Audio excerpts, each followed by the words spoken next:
Bom dia, pessoal. Eu sou Leon Ajacá, professor doutor. Estou aqui com vocês hoje no Centro de Capacitação dos Profissionais da Educação aqui de São Caetano do Sul. Estou na assessoria para a educação das relações étnico-raciais aqui no nosso município, na Secretaria de Educação. Queria cumprimentar a todos aí por estar assistindo esse vídeo. Hoje nós estamos aqui cumprindo uma ação muito importante que faz parte de um rol de ações que iremos fazer e que já estamos planejando para a educação das relações étnico-raciais no nosso município. Uma dessas ações é falar hoje um pouco sobre o 13 de maio, esse momento histórico que é um momento muito importante para a sociedade brasileira, digo, um divisor de águas. E 13 de maio a gente aprendeu uma história sobre ele, então por isso a gente vai revisitar o 13 de maio, a gente chamou então essa programação de 13 de maio, uma outra história.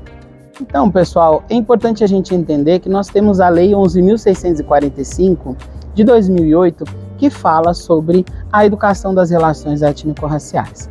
Essa legislação ela prevê que nós temos que ter em todos os componentes curriculares a história, cultura afro-brasileira, africana e indígena no nosso currículo.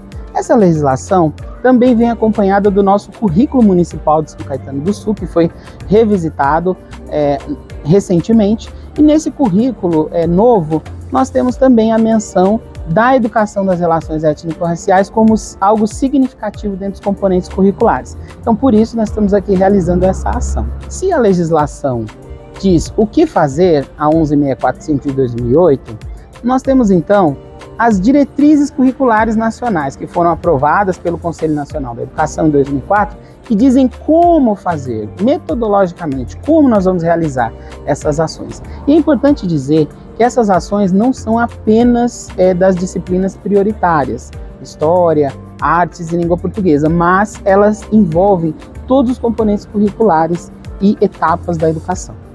É importante ressaltarmos que nós temos um período histórico colonial no Brasil que foi fundamental e decisivo para a exclusão da população negra, que foram arrancados do continente africano, é muito importante a gente dizer, arrancados, sequestrados das suas terras, das suas comunidades locais, por europeus dos mais diversos países à época que eram as potências coloniais, e esses africanos, essas pessoas que chegam ao Brasil, elas têm uma história, elas têm a cultura, elas têm algo muito importante que vai defini-las enquanto povos diferentes.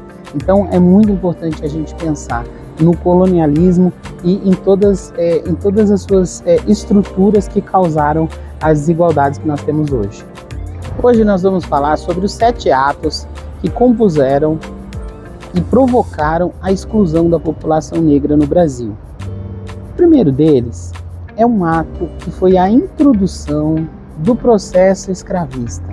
Então, à medida que era necessário uma mão de obra de trabalhadores para o cultivo das monoculturas à época coloniais, Portugal, então, entra no tráfico atlântico pesadamente como um dos países aí mais importantes do tráfico atlântico a partir da segunda metade do século XVI.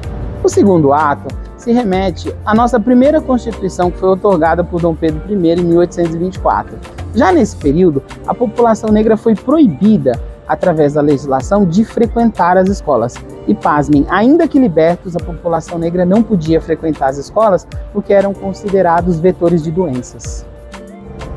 O terceiro ato se remete à Lei de Terras de 1850. Essa legislação previa a necessidade de compra da terra, então a terra tinha um valor pecuniário para ser escriturada nos cartórios. E a população negra não tinha acesso à leitura, ao conhecimento, muito menos a esses processos burocráticos cartoriais. Então a Lei de Terras foi mais um vetor de exclusão e mais um ato, o terceiro ato de exclusão da população negra. O quarto ato se remete à Guerra do Paraguai. A Guerra do Paraguai, como todos sabem ali, no meio da década de 1860, ela levou à morte de mais de 60 mil pessoas do lado brasileiro.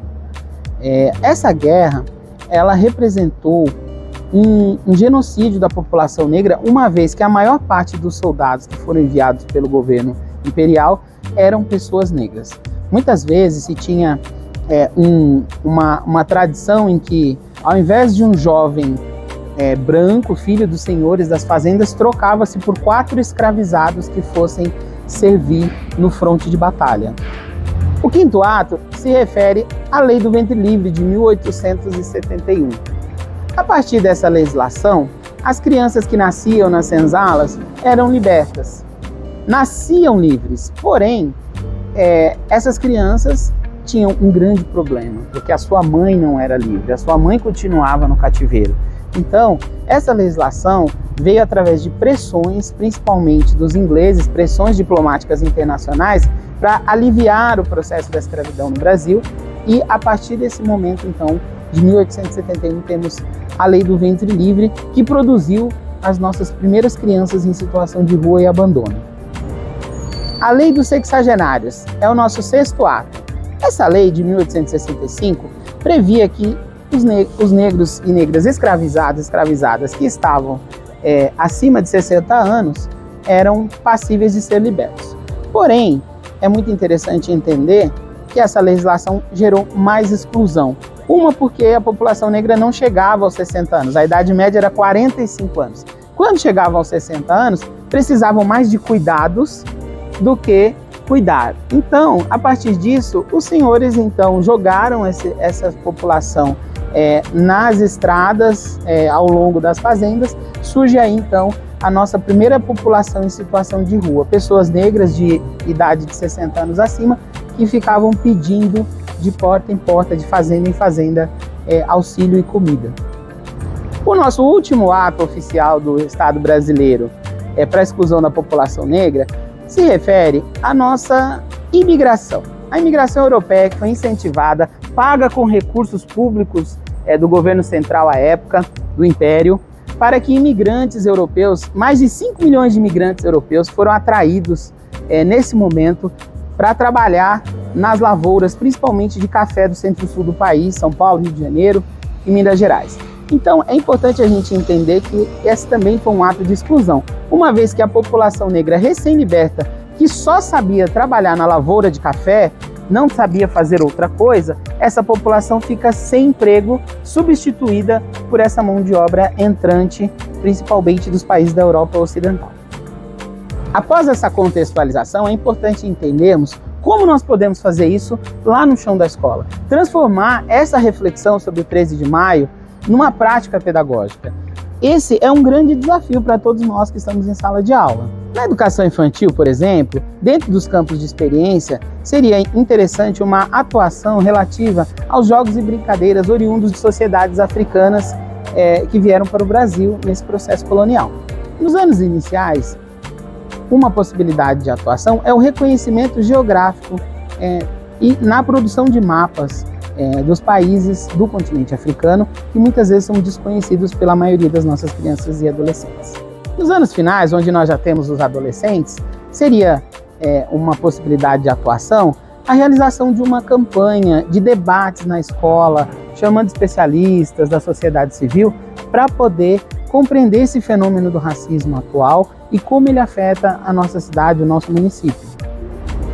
Finalmente, é importante dizer que para esse trabalho ter efetividade, essa legislação, ela precisa ocorrer no chão da escola, dentro das práticas pedagógicas. Então nós convidamos a todas vocês, professoras, a de fato realizar trabalhos, a expor esses trabalhos. Se houver alguma necessidade de dúvida, o SECAP também está à disposição, procurar os nossos formadores do SECAP, formadoras, para de fato realizar essas práticas e dar efetividade. E esse é um projeto, dentre outros projetos, que nós estamos em continuidade de ações para que a gente, de fato, tenha a educação das relações étnico-raciais como uma prioridade na educação do nosso município. Muito obrigado.